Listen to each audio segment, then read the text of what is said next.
ஒருத்தன் பொம்பளை சோக்கு, இன்னொருத்தன் போத சோக்கு. இதுக்கு மேல ஃபுல் சாட்ஸ் பத்தி தெரிஞ்சுக்கங்க. நம்ம சொல்ற சஜஷன் ஒருவேளை உங்களுக்கு இன்ஃபர்மேஷன் கன்வெர்ட் ஆச்சுன்னா நம்ம சேனலை சப்ஸ்கிரைப் பண்ணிருங்க. சோ இன்னைக்கு நம்ம ஒரு தரமான மிஸ்ட்ரி த்ரில்லர் படத்தை பத்தி பேச போறோம். இந்த படத்தோட பேரு காலிபரி. இன்கேஸ் இந்த படத்தை பார்த்திருந்தீங்கன்னா உங்க ஃப்ரெண்ட்ஷிப் ஷேர் பண்ணுங்க. பார்க்க வேண்டிய படங்க அதை நம்ம ரிவ்யூ பண்றோம். பார்க்காதவங்க பாத்துருங்க.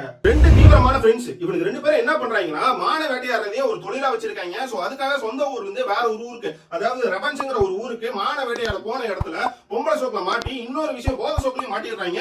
சோ அதுக்கப்புறம் அந்த நாள் நைட்டே வந்து வேட்டையாட போற இடத்துல மானுக்கு குறி வச்ச இடத்துல பையன் ஒரு குழந்தை வந்து மாட்டிருது. சோ அந்த குழந்தை செத்தக்கு அப்புறம் அந்த குழந்தையை தேடி அவங்க அப்பனும் வரான். சோ அவங்க அப்பனையும் அவங்க துப்பாக்கியில கொண்டு அதே இடத்துல புதைச்சு வச்சுட்டு வந்துடுறாங்க. சோ அதுக்கப்புறம் அந்த ஊர்ல இருந்து எப்படியாச்சும் தப்பிச்சு வெளியே வரணும். ஆனா இவனுக்கு மேல பொம்பளை கேஸும் இருக்கு, ரெண்டாவது போத கேஸும் இருக்கு. சோ அதுல இருந்து இவங்க எப்படி தப்பிச்சு வெளியே வர போறாங்கிறத இந்த படத்தோட ஒன்லைன் ஸ்டோரியே செம்ம இன்ட்ரெஸ்டிங்கா இருக்கும். சோ இந்த படத்தோட சோர்ஸ் எங்க இருக்குன்னு பாத்தீங்கன்னா நெட்ஃபிளிக்ஸ்ல ஒரே டிராபேக் தமிழ்ல எப்படி கிடையாது, இங்கிலீஷ் ஆடியோவும் இங்கிலீஷ் சப்டைட்டில்ஸும் இருக்கு. இந்த படத்துல no awkward scenes, no double meaning scenes. நீங்க தைரியமா டிவில போட்டு பார்க்கலாம். ஃபார் மோர் இன்ட்ரெஸ்டிங் வீடியோஸ் நம்ம சேனலை ஃபாலோ